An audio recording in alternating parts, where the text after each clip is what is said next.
একটি এনজিও সরকার বানালেন। আপনি এমন কাউকে নেন নাই যারা রাজনীতি বোঝে। What nonsense is this? এইভাবে কি দেশ চলে? হ্যালো এভরিওয়ান, কেমন আছেন সবাই? চলে আসলাম আপনাদের মাঝে আবার নতুন একটি ভিডিও নিয়ে। গাইস, আজকে যে বিষয়টা সম্পর্কে কথা বলবো সেটা হচ্ছে সুপ্রিম কোর্টের সিনিয়র আইনজীবী মোহসেন রশিদ। তিনি বর্তমান বাংলাদেশের অন্তর্বর্তীকালীন সরকার ডক্টর মোহাম্মদ ইউনূসকে কঠিনভাবে শাসালেন এবং তিনি বললেন যে এখানে নাকি ডক্টর মোহাম্মদ ইউনূস তিনি একটা ডিভিশনের সরকার গঠন করেছে।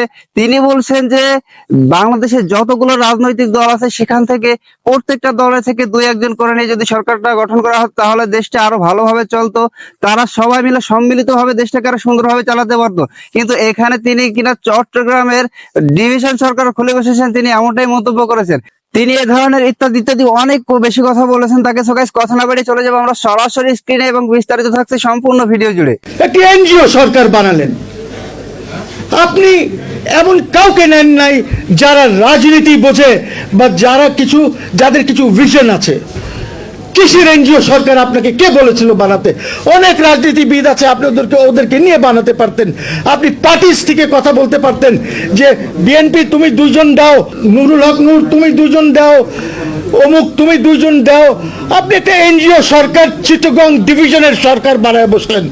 What nonsense is this? এইভাবে কি দেশ চলে? দেশ তো এইভাবে চলবে না।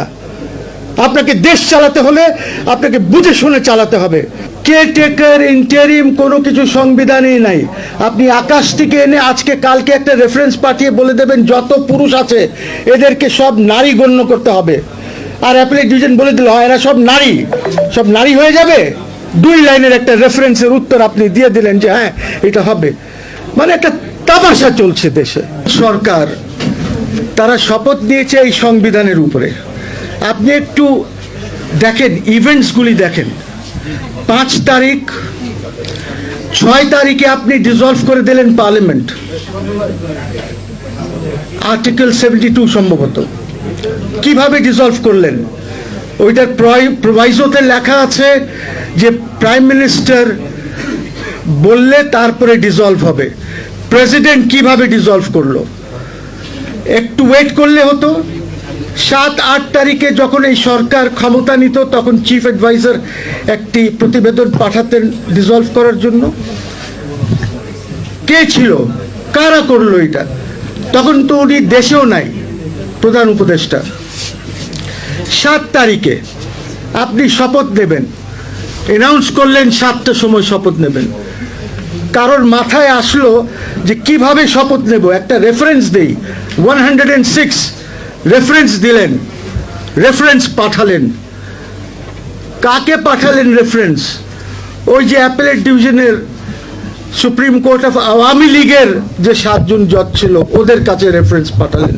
সুপ্রিম কোর্ট অফ বাংলাদেশকে পাঠান নাই রেফারেন্স। ওরা 2 লাইন লেখা দিল যে হ্যাঁ ইন্টারিম গভর্নমেন্ট করা যাবে। কোথায় পেল তারা ইন্টারিম গভর্নমেন্ট করা যাবে? কেয়ারটেকার, ইন্টারিম কোনো কিছু সংবিধানেই নাই।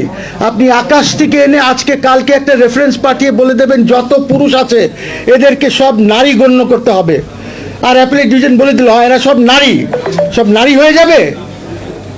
হবে তারা? বলেন আপনারা। তো এই কি জিনিস হচ্ছে? এবং 106-এও আপনি সেখানে বসে এটা করতে পারেন না। আপনাকে শুনতে হবে কিছু লয়ার্সদেরকে, আপনাকে শুনানি করতে হবে। এইটা সুপ্রিম কোর্ট ডিসাইড করবে যে কাকে শুনবেন, সবাইকে না। বিকজ একটা মতামত নিয়ে আপনাকে রেফারেন্সের উত্তরটা দিতে হবে। 2 লাইনের একটা রেফারেন্সের উত্তর আপনি দিয়ে দিলেন যে হ্যাঁ এটা হবে। মানে একটা তামাশা চলছে দেশে। আপনি একটি সরকার বানালেন, একটি এনজিও সরকার বানালেন। আপনি এমন কাউকে নেন নাই যারা রাজনীতি বোঝে বা যাদের কিছু ভিশন আছে। কিসের এনজিও সরকার আপনাকে কে বলেছিল বানাতে? অনেক রাজনীতিবিদ আছে, আপনি ওদেরকে নিয়ে বানাতে পারতেন। আপনি পার্টিস থেকে কথা বলতে পারতেন যে বিএনপি তুমি দুইজন দাও, আওয়ামী লীগ নুরুল হক নূর তুমি দুইজন দাও, অমুক তুমি দুইজন দাও। আপনি একটা এনজিও সরকার চিটাগং ডিভিশনের সরকার বানায় বসলেন। What nonsense is this? এইভাবে কি দেশ চলে? দেশ তো এইভাবে চলবে না। আপনাকে দেশ চালাতে হলে আপনাকে বুঝে শুনে চালাতে হবে। আপনি 7 তারিখে ওট দিলেন, এখন যে সরকার চলছে কেউ বলতে পারবে যে এই সরকার চলছে? ওদের মাথায় কি আছে? আপনি 6টা কমিশন করেছেন, 1 তারিখ থেকে কমিশন হবে, 1 তারিখ থেকে। কেন এত সময় লাগবে কেন? কমিশন তো 2 দিনের মধ্যেও বসতে পারে। 6টা জায়গা দিয়ে দেবেন, 6 জায়গায় তারা বসে কাজ শুরু করবে। 1 তারিখে কেন শুরু করবে? 2-3 মাস কেন লাগবে কমিশনকে কাজ করতে? আর আপনি ওভারল্যাপিং কমিশনস দিয়েছেন। একটা দিয়েছেন জুডিশিয়ারির জন্য, একটা দিয়েছেন সংবিধানের জন্য, একটা দিয়েছেন ইলেকশনের জন্য। কি ইলেকশন অথবা জুডিশিয়ারি এটা কি সংবিধানের বাইরে? এগুলো তো সব সংবিধানের ভিতরেই থাকতে হবে।